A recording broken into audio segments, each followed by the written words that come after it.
ഇനി ഞാൻ പറയുന്നത് ക്ലാസ് 12 നിങ്ങൾ എക്സാമിന് ബേസിക്കലി വരാൻ ചാൻസുള്ള എല്ലാ ഏതൊക്കെയാണ് ലോസ് ആൻഡ് ഡെഫിനിഷൻ അവർ ചോദിക്കും. അതിനകത്ത് ഏതൊക്കെയാണ് ലോസ് ആൻഡ് ഡെഫിനിഷൻ നിങ്ങൾ ഇമ്പോർട്ടൻ്റ് ആയിട്ട് പഠിക്കേണ്ടത്. ഈ 22 ലോസ് ആൻഡ് ഡെഫിനിഷൻ നിങ്ങൾ പഠിച്ചു കഴിഞ്ഞാൽ നിങ്ങൾക്കൊരു 30-40+ മാർക്ക് എന്താണ് എക്സാമിന് ഉറപ്പായിട്ടും പറയാൻ പറ്റും.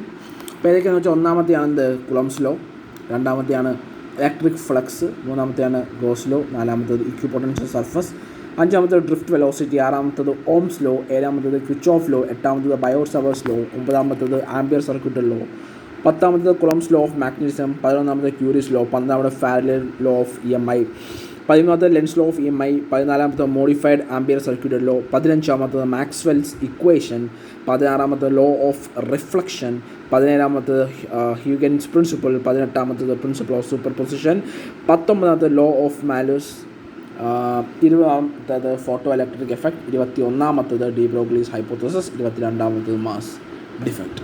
അപ്പോൾ ഇത് രണ്ടിനും ചോദിക്കാം. ഒന്നിൽ അവർക്ക് ഡയറക്റ്റ് ക്വസ്റ്റൻ ആയിട്ട് ചോദിക്കും, 2 മാർക്കിൻ്റെ ഡയറക്റ്റ് ആയിട്ട് ചോദിക്കാം. അല്ല എങ്കിൽ രണ്ടാമതെന്ന് പറഞ്ഞു കഴിഞ്ഞാൽ അവർക്ക് 5 മാർക്കിൻ്റെ ഒരു സ്റ്റേറ്റ്മെൻറ്റ് ക്വസ്റ്റ്യൻ തന്നിട്ട് അതിൽ A, B, C അങ്ങനെ തന്നിട്ട് അതിൽ ബിയിൽ വേണമെങ്കിൽ അവർക്ക് ഏതെങ്കിലും ഡെഫിനിഷൻ ചോദിക്കാം, സിയിൽ അതിൻ്റെ ഇക്വേഷൻ ചോദിക്കാം, അങ്ങനെയൊക്കെ ചോദിക്കാം. ബേസിക്കലി ഇതാണ് മൊത്തത്തിലുള്ള ഒരു ബേസിക്കലി ഔട്ട്ലൈൻ എന്ന് പറഞ്ഞു കഴിഞ്ഞാൽ ജസ്റ്റ് ഒന്ന്